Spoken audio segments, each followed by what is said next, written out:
La conquista del Perú, capítulo 22. El Solón peruano. Las instrucciones dadas a Diego López de Zúñiga y Velasco el 12 de mayo de 1559 fueron continuistas respecto a las entregadas al marqués de Cañete. En ellas al nuevo virrey, que lo fue debido a la repentina muerte en junio de 1558 de Diego de Acevedo y Fonseca y a la renuncia de Luis Méndez de Quijada, se le autorizaba para gastar de la hacienda real todo lo necesario para pacificar cualquier alteración.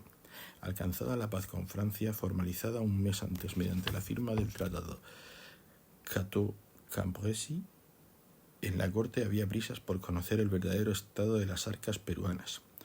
Por ello, López de Zúñiga también debía supervisar el trabajo del contador Pero Rodríguez Portocarrero. Para ayudarle en esta tarea lo acompañaron Briviesca de Muñatones, Diego de Vargas Carvajal y Ortega de Melgosa. Junto a las instrucciones, a don Diego también se le entregaron varias cédulas.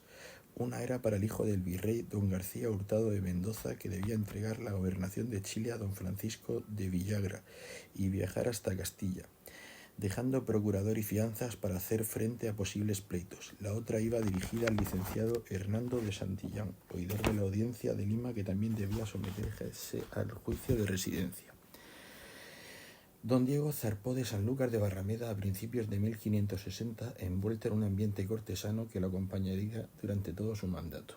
Ya en Panamá, el marqués enfermó de unas fiebres. Por fin, Diego López de Zúñiga y Velasco tomó posesión de su cargo de virrey del Perú el 17 de abril de 1561. Una vez allí, don Diego comenzó a gobernar. En cumplimiento de lo dispuesto por Felipe II, López de Zúñiga favoreció a la nobleza inca, a la que concedió numerosos entretenimientos. Como ejemplo de ello, a doña Ana Chiqui, hija de Huayca Cápac, le dio 50 fanegas de maíz por vida y a su nieto don Alonso Titoahuanche 150. También fueron favorecidos don Felipe Manco Inca, don Felipe Caritopa, alférez real de los incas, don Juan Tambomaita, doña Leonor Lacoya y don Francisco Topatauchi Atabalipa. Asimismo, a 47 hijos de Huayna Cápac se le concedieron de forma vitalicia 100 cestos de coca en cada mita. Ya en Perú, don Diego acometió la tarea de concentrar a los naturales en reducciones en las que se congregaban diversos ayllus. La primera de ellas fue la de Santa María Magdalena de Chacalea, en los alrededores de Lima, trazada en damero con manzanas cuadradas. En ella se concentraron hasta 10.000 indios gobernados por Casamusa, cacique y gobernador de la Magdalena. Los Chumbicharnán de Guatica, Diego Chayavilca de Maranga y los Ichimapoconchichín Nochilquín de Amancaes. Aquellos encargos eran, en todo caso, cuestiones menores comparadas con la gran tarea a la que debía enfrentarse el virrey, la reasignación de encomiendas y tierras, toda vez que el clásico recurso de la dispersión de españoles en busca de nuevos territorios y fortunas empezaba a decaer. El propio conde de Nieva así lo reconocía en una carta a su majestad fechada el 30 de abril de 1562. Hacer entradas no conviene porque son de poco efecto si es para juntarse después y hacer motines y matar a sus capitanes y volverse al Pirú, como a poco que vimos la experiencia de ello en una entrada que dio el marqués de Cañete al Pero de Ursúa. Pese a ello, las exploraciones continuaron, como prueba la protagonizada por Ñuflo de Chávez, fundador de la ciudad de Santa Cruz de la Sierra en la actual Bolivia. Durante el mandato del conde de Nieva tuvo gran trascendencia el descubrimiento en 1563 de la mina de mercurio de Huancavelica, metal necesario para la amalgamación de la plata, método debido a Bartolomé de Medina, que ya había demostrado su éxito en la Nueva España. El mercurio, que sirvió para revitalizar la exploración del Cerro Rico de Potosí, cuyas vetas ya ofrecían síntomas de agotamiento, se buscaba al menos desde 1555. En una cédula emitida ese año se le pedía al marqués de Cañete que encontrara minas de este metal. 2 años después, Gil Ramírez de Ábalos halló una rica veta de mercurio en Tomebamba, al lado de la cual fundó la ciudad de Cuenca. A dicha veta se unió la de la mina de Huancavelica, castellanización de Huanca Huica, que significa ídolo de piedra. Su descubridor, probablemente informado por los indios, fue el encomendero Amador de Cabrera, que el 1 de enero de 1564 se presentó ante Lope de Barrientos, alcalde ordinario Huamanga, con una calabaza llena de mercurio. Pese a la importancia que para la economía supuso la reactivación de la acción minera, la reordenación de las encomiendas seguía siendo el asunto más complejo por la enorme casuística que se daba. Después de las guerras civiles era necesario aclarar herencias, pero también atender a viudas y a huérfanos. La población indígena también se veía afectada de diversas formas. Prueba de ello es este ejemplo. Los indios auyagas fueron de Hernán Vela y por concierto que hizo con su majestad se pusieron en su corona real. A este problema generalizado se unía la desigual penetración de las instituciones hispanas en tan vastos territorios. Como ocurría con los alrededores de la ciudad de Quito, el encargado de estructurarlo fue Hernando de Santillán, fundador de la Real Audiencia de Quito y delimitador de su término, lo que quedó reflejado en una serie de mapas que mandó a la corte en 1564. En su carta, Santillán, el presidente de la audiencia sobre diversos temas, Quito, las audiencias fueron instituciones clave en los procesos de construcción nacional desarrollados durante el siglo XIX en Hispanoamérica. Hemos estudiado el caso de la de Vido, en Vélez, 2011. Dice, en su carta, Santillán describía la tierra de Barbacoa, en la que existía un río rico en oro, en cuyas orillas fundó un pueblo para los indios de paz que debían servir para atraer a los de guerra. Dentro de su audiencia se hallaba también la provincia de las Esmeraldas, rica en oro y plata, en la que había mucha gente vestida, rasgo tenido por civilizatorio. La principal labor de ordenación se realizaba, no obstante, desde Lima. Allí el virrey dispuso que en cada pueblo existiera un defensor de los naturales, tarea que debía recaer en personas de buen celo, y estos lo hacen sin salario, salvo por solo celo de ampararlos. También que se habilitara un contador para garantizar que los indios no pagasen más tributos de los debidos a los encomenderos. Los abusos se daban tanto por parte de los caciques como por la de los encomenderos, cuya falta de control lejos de la capital favorecía el incumplimiento de las leyes. El virrey afirmó que en Popayán se produjeron compraventas de repartimentos como si el objeto del trato fuera un hato de ovejas. Los negocios se hacían con la connivencia de los gobernadores. En un intento de atenuar los excesos cometidos sobre estos indios, López de Zúñiga consideró que era mejor que se dedicaran a la minería para evitar pagar sus tributos como cargadores. Con este objeto subió los salarios para esta actividad y aconsejó que tanto los indios vacos como los yanaconas se colocaran bajo la protección del rey. En cualquier caso, el problema de la encomienda seguía siendo el principal. Ante la inminente extinción de algunas, el 15 de enero de 1564, don Diego solicitaba la ampliación de este sistema bajo los siguientes argumentos.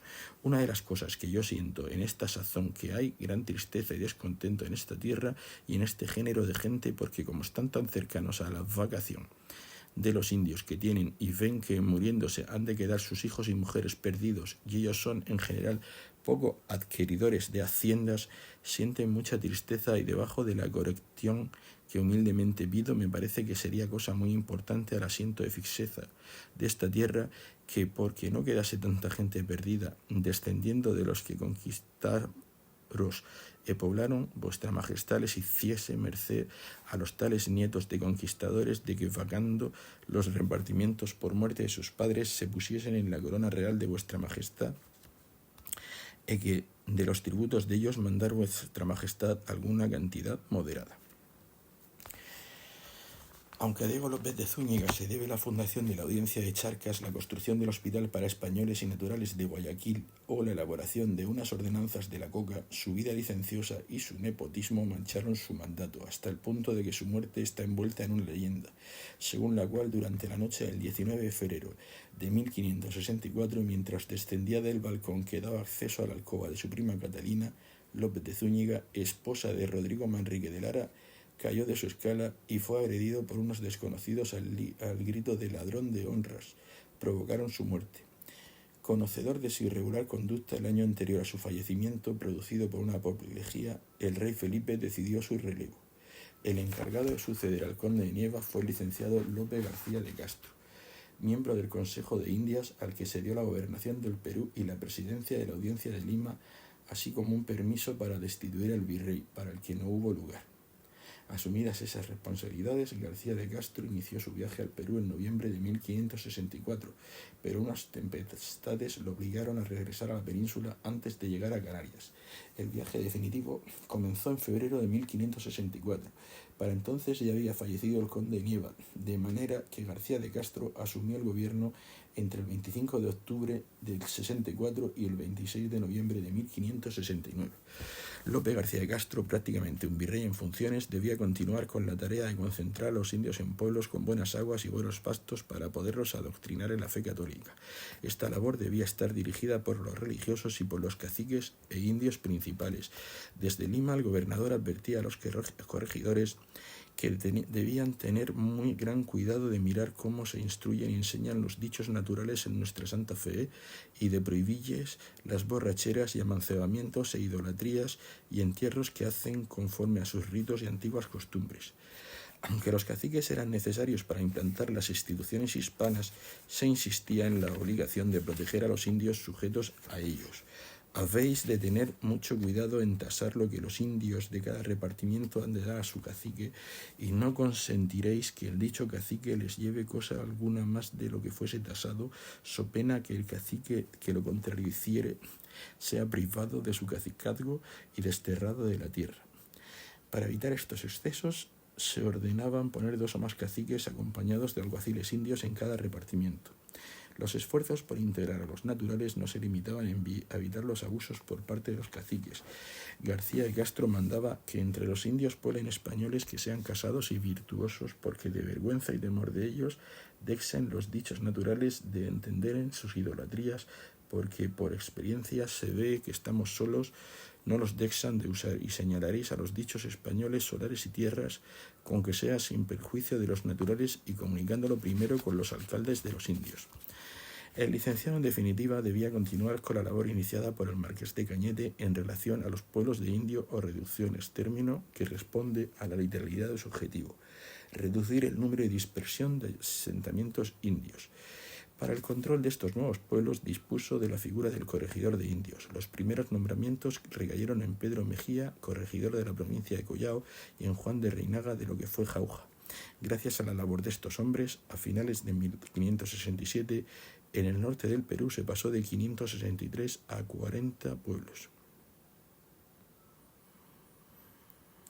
Bajo la supervisión del corregidor, en cada uno de ellos se nombró a 2 alcaldes indígenas, un alguacil y un escribano, cargo que recaía en un indio ladino que supiera leer y escribir.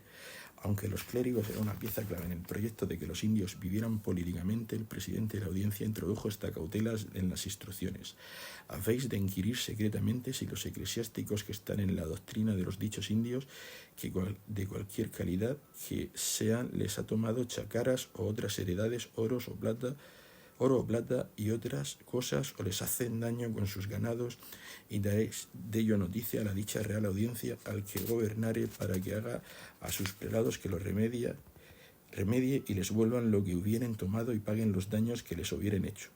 García de Castro también trataba de evitar que los religiosos tengan ayos, ni acosen, ni azoten, ni trasquilen los indios, ni se entremetan a castigarlo por delito alguno que cometiere.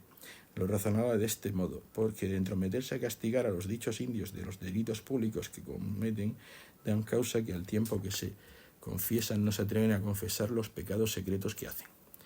García de Castro trató también de limitar el poder de la Iglesia en el Perú. Prueba de ello es esta orden: no habéis de consentir que los religiosos ni sacerdotes hagan de nuevo iglesias o monasterios o casas, ni las muden de una parte a otra sin licencia del que gobierna, que por su majestad está mandado, porque en esto se hace muy gran vexación a los indios, y de ello se siguen muchas costas y daños. Al cabo, tal y como se añadió una nota al margen del documento, las iglesias se hacían a costa de la corona, los encomenderos y los indios. El fomento de la fe católica corría en paralelo a la extirpación de la idolatría. Si se hallaba quienes usasen de oficios de sacerdotes conformes a sus ritos antiguos, procuraréis de echarlos de la tierra por el mucho daño que hacen entre los naturales. García de Castro también debía informarse secretamente de si en su corregimiento hay ganados dedicados al sol o que hayan sido de linga. En el lateral la pluma dejó este comentario: estos ganados, si alguno hay, serán para pagar de ellos tributo, y pues que se paga no hay que tratar de ello, y sería causar mucha alteración a los indios si de ello se tratase, y hacer que lo escondiesen y lo echasen a perder, como se hicieron cuando entraron los españoles viendo que se lo tomaban. Estos ganados, así como las tierras que fueron del Inca, no podían caer en manos de caciques. Estas medidas convivían, no obstante, con una serie de cautelas que debían guardarse para evitar cualquier desorden indígena. García de Castro exigió inquirir siempre si los indios tienen armas, algunas de las de España, y por la primera vez se las haréis luego vender y dar al dueño el dinero que por ellas dieren, y por la segunda pierdan las tales armas. El acceso a los caballos también estaba limitado. No habéis de consentir que los indios anden en caballos, ni yeguas con silla, ni frenos, so pena de que el indio que lo contrario hiciera pierda el tal caballo o yegua. Asimismo, ordenaba inquirir siempre si los indios hacen algunas juntas apartadas y tener mucho cuidado de saber para qué y qué es lo que han tratado en ellas. La anotación al margen matiza esta prohibición, permitiendo que los caciques e indios principales pudieran andar en macarrones, es decir, en caballos de mala traza o en yeguas, siempre a la vista del corregidor. En cualquier caso, la principal labor confiada a García de Castro, encargado de terminar con la concesión de indios a perpetuidad, era la de introducir el orden hispano en una tierra habitada en su abrumadora mayoría por unos indios a los que se les otorgaban derechos y modelos sociales, religiosos y políticos, que seguir en la búsqueda de ese fin debía evitarse cualquier anomalía. Ese era el sentido de las dos medidas que reproducimos a continuación. No consentiréis que los caciques ni otros indios tengan esclavos negros ni mulatos, y los que tuvieren se los haréis luego vender por los muchos insultos que se ha visto que estos tales han hecho entre los indios estando en su poder. Tenéis muy particular cuidado de echar todos los mestizos que estuviesen entre los indios y enviarlos a los pueblos de los españoles más cercanos, para que allí sirvan y aprendan oficios y no anden como vagabundos dando mal ejemplo entre los indios. A las labores del gobierno, López García de Castro sumó el impulso de la expansión territorial del virreinato. Juan Ortiz de Zárate, nombrado adelantado, fue enviado a la conquista y población del Río La Plata, mientras su sobrino Álvaro Rodríguez de Mendaña, con Hernán Gallego como piloto, partió en busca de las Islas Salomón. Como en otras ocasiones, la tierra que se buscaba estaba envuelta en leyendas repletas de destellos áureos. En 1567, García de Castro armó 2 navíos llamados Los Reyes y Todos los Santos para ir a descubrir dichas islas. La flotilla, pilotada por Hernán Gallego, partió del puerto de Callao el 19 de noviembre. Entre los 170 viajeros iba el cosmógrafo Pedro Sarmiento de Gamboa. Después de tocar tierra en la isla de nombre Jesús, los españoles llegaron a su destino el 9 de febrero, estableciéndose en la isla de Santa Isabel. Allí construyeron un bergantín con el que exploraron el archipiélago, en el cual murieron 11 hombres a manos de los indígenas. En la ciudad de Guadalcanal, yendo en el Batela por agua, a 9 de ellos les hicieron pedazos, cortándole las cabezas y brazos y piernas, sacándoles la lengua, y les sorbieron los sesos con gran crueldad.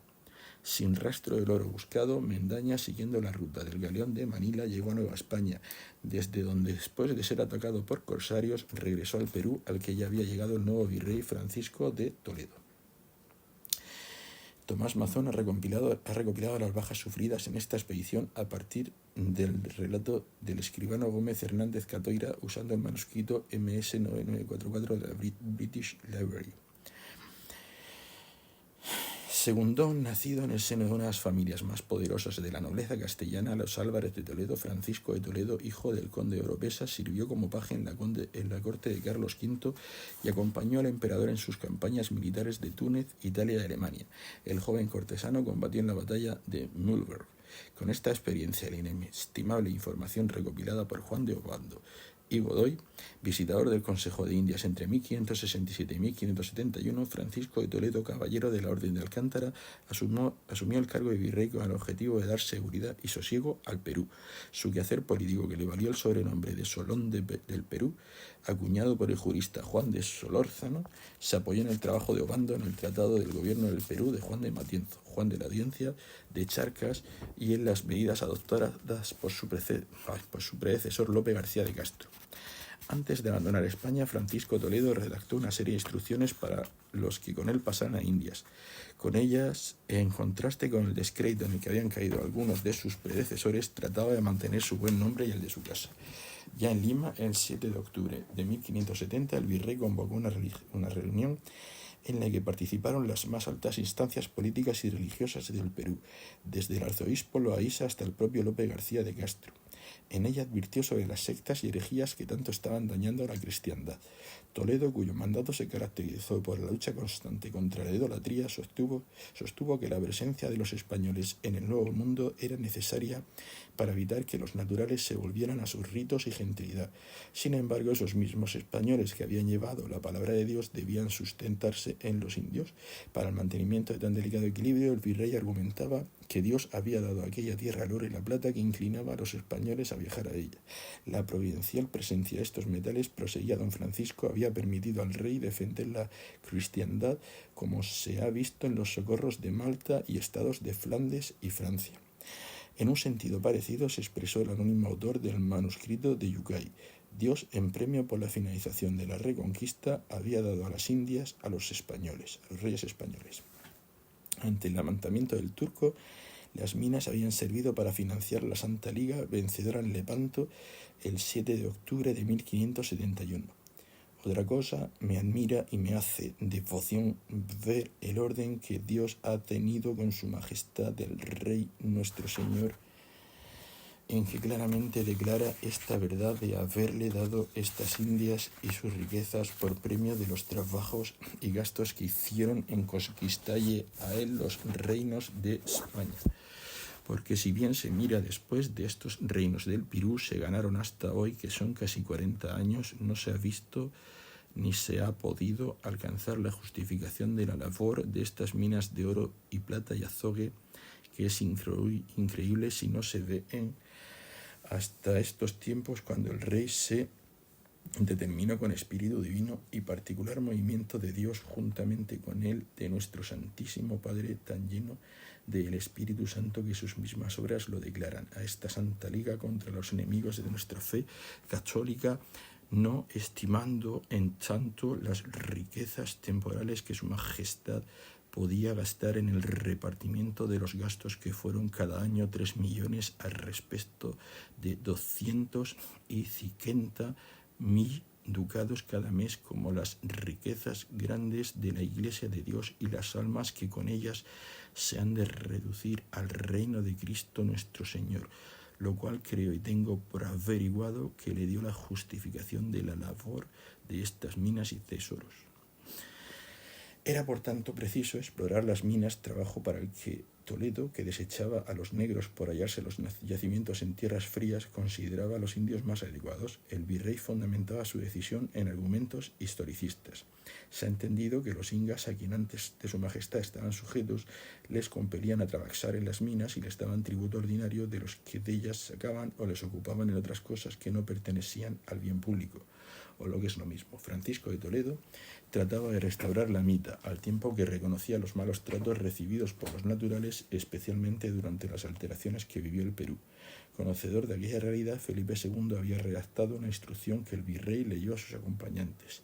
En ella el rey insistía en la obligación de dar buen tratamiento y remuneración a los indios que trabajasen en las minas. Teniendo esa instrucción en cuenta, se redactaron unas ordenanzas de las cuales se pueden destacar los siguientes aspectos. En cada asiento de minas, gobernado por un alcalde escogido entre hombres celosos del bien de los indios, se edificaría una iglesia para dar existencia espiritual a unos trabajadores que en ningún caso debían labrar minas en tierras de diferente temple o situadas a más de 20 leguas de sus pueblos. Durante su desplazamiento desde el lugar de origen, los mineros debían ser remunerados y alimentados debidamente. Ya instalados en las minas, la jornada comenzaba 1 hora después de la salida del sol y terminaba con la puesta del astro, con una pausa para la comida que se ampliaba con media hora de descanso. En el caso de que un indio descubriera una mina, debía permitírsele su explotación en condiciones idénticas a las exigidas a los españoles. Las ordenanzas regulaban hasta los aspectos aparentemente más nimios.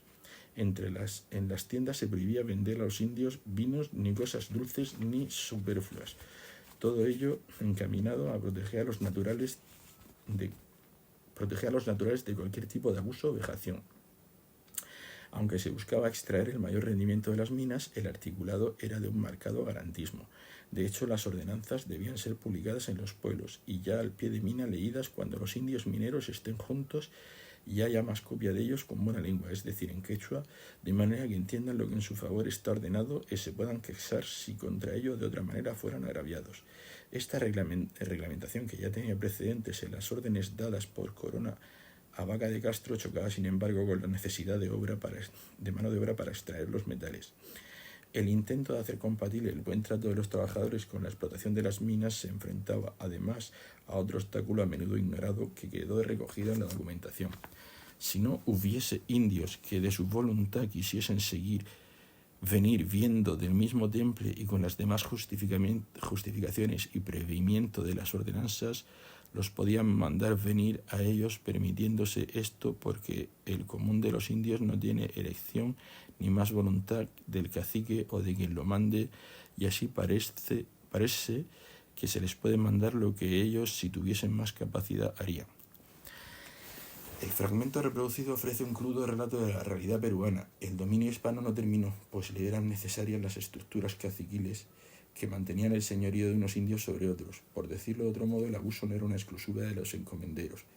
Como ya dijimos, Francisco de Toledo fue quien terminó con la rebelión de Tupac Amaru. La pluma del virrey ofreció a Felipe II los detalles de aquellos hechos en una carta firmada el 20 de marzo de 1571. Según relató Francisco de Toledo, una vez capturado Tupac Amaru en Vilacamba, tanto él como sus hombres fueron llevados a Cuzco, presos en colleras, y a los ingas muertos embalsamados y ídolos, y después de haber hecho catequizar y enseñar a los ingas y sus capitanes, que fueron bautizados y perdonados algunos las vidas, se ejecutó en otros la justicia y se cortó la cabeza al inga Topa Amaro, y hizo una confesión en el cadalso, que a los que viendo fue la cosa más provechosa que se podrá ofrecer para la conversión de esta gente. Aquella ejecución, sin embargo, fue reprobada por Felipe II cuando el virrey, viejo y enfermo, regresó a España. La de Vilcabamba no fue la única revuelta indígena que hubo de acometer Francisco de Toledo. En 1574 el virrey viajó a las tierras de los chiriguanos, que hostigaban a los españoles asentados en el valle de Tarija. La presencia de los cristianos permitía no solo la evangelización de los naturales en una región escasa de religiosos. Sus cultivos o chácaras, unidos a los que roturaban los yanaconas, eran muy útiles para abastecer a los indios que trabajaban en Potosí. La intervención de los soldados españoles vino precedida por una serie de reflexiones en torno a la licitud de una guerra que se justificó por el hecho de que los chiriguanos de la sierra, que habían apostatado, atacaban a los vasallos del rey, incluidos los generales Andrés Manso y Ñuflo de Chávez. En consecuencia, Francisco de Toledo autorizó una campaña de castigo, tras la cual se otorgaron encomiendas y repartimientos conforme a causa de guerra. En el contexto de estas guerras, el 1 de septiembre de 1573, aprovechando la visita de una serie de caciques a La Plata, Francisco de Toledo mandó hacer pesquisa acerca de la aparición de un joven entre los indios chiriguanes, que por otro nombre se llaman guaraníes, que dijo ser el apóstol Santiago, enviado por Jesús para predicarlos y convertirlos a la religión católica. Aunque con ligeras variaciones, los indios dieron este testimonio a los comisionados por el virrey. El mancebo que se les pareció es de altura de 7 palmos, hermoso y resplandeciente, con cabellos largos que le bajan hasta el cuello y que son rubios. Es como vestido de españoles y trae calzas y resplandecen sus vestiduras. El dicho mancebo les ha dicho que viene de lo alto y que le envió su padre, que se llamaba Jesús, a decirle que cómo andaban matando gentes y que no comiesen carne humana, que bastaba ya. No está con ellos de ordinario porque algunas veces está hablando con ellos, les desaparece y no le ven, y que les dice que va a dar cuenta de lo que ha hecho con ellos cuando se desaparece a su padre, que se llama Santiago. Y el dicho mancebo también les dice que se quieran los unos a los otros y que no se casen con sus hijas, ni hermanas, ni sobrinas, ni parientas, y que no tengan más de una mujer y no tengan guerra con ninguna generación. La llegada de aquel hombre vino envuelta en escenas arquetípicas de un mundo cristiano que había logrado penetrar en la cordillera. Ejemplo de ello es el testimonio de uno de los declarantes, que dijo que se apareció una cruz en el pueblo de Acebo, que está junto a dicho pueblo de Caiporu, y que el dicho mancebo se apareció en el mismo pueblo de Acebo, donde predicó ante los indios la doctrina. La cruz está en medio de la plaza, donde está una casa frontera de la cruz y que se llama iglesia. Le hicieron los indios y es muy alta y tiene 2 puertas. El mancebo poseía además otros poderes sobrenaturales. Otro testigo dijo que ha visto a algunos indios que vienen enfermos ante él, a otros que no eran tenidos por buenos indios los enviaba y no los sanaba, y que ese testigo ha visto que un muchacho indio esclavo que picó una víbora le sanó. El Santiago aparecido también libró de la muerte a un cacique principal que estaba muy malo, y las mujeres, llorando ya por muerto, les dijo: mujeres, no lloréis, que yo os lo sanaré. y que el dicho cacique vio este testigo que luego al momento que el dicho hombre le hizo la bendición sanó y se levantó y las viejas y mujeres se regocijaron mucho. En 1560, Fray Domingo de Santo Tomás publicó en Valladolid la gramática o arte de la lengua general de los indios de los reinos del Perú. La cuestión lingüística también parece en la información, pues el joven cuando hablaba en español lo hacía en español y cuando lo hacía a los indios en la suya. En este idioma Santiago exhortó a los indios que al llegar a La Plata traían una cruz cada uno que se le habían dado el mancebo, diciéndoles que cuando las portaran viniesen sin miedo porque los cristianos les recibirían muy bien y besarían las cruces. De no ser así serían castigados. De hecho, otro declarante afirmó que después a un cacique que dijo a otros que no le creyeran, se le quemó la casa, tras lo cual dijo que el mancebo era bueno y que le creyese. Si durante los primeros compases de la conquista los españoles creyeron detectar restos de una suerte de cristianismo primitivo, transcurrido medio siglo desde la primera expedición de Pizarro en el mundo indígena, brotaban por la vía del sincretismo componentes cristianos instigados por la propia Iglesia. Las tensiones entre un primer indigenismo auspiciado por los religiosos, capaces de identificar a Tupadios de la lluvia de los guaraníes o a Quetzalcóatl, deidad del panteón de Anahuac con Santo Tomás, y el mundo político del que formaban parte algunos caciques no tardaron en aparecer. De hecho, estas fricciones ya se advierten en la información de 1573, cuando el joven visionario decía que todos los cristianos de Castilla se habían de morir y que estaba acabada toda la generación de Castilla, y que si algunos la habían era de los que por acá estaban, y que también se habían de morir los de acá, y que los que quedasen había de ir a servirlos a ellos. Todo lo dicho conforma un panorama mucho más complejo del que comúnmente se maneja, unas veces afectado por visiones reduccionistas puramente españolas, otras por el contrario, por perspectivas indigenistas no menos simplificadoras. Fin del capítulo 22.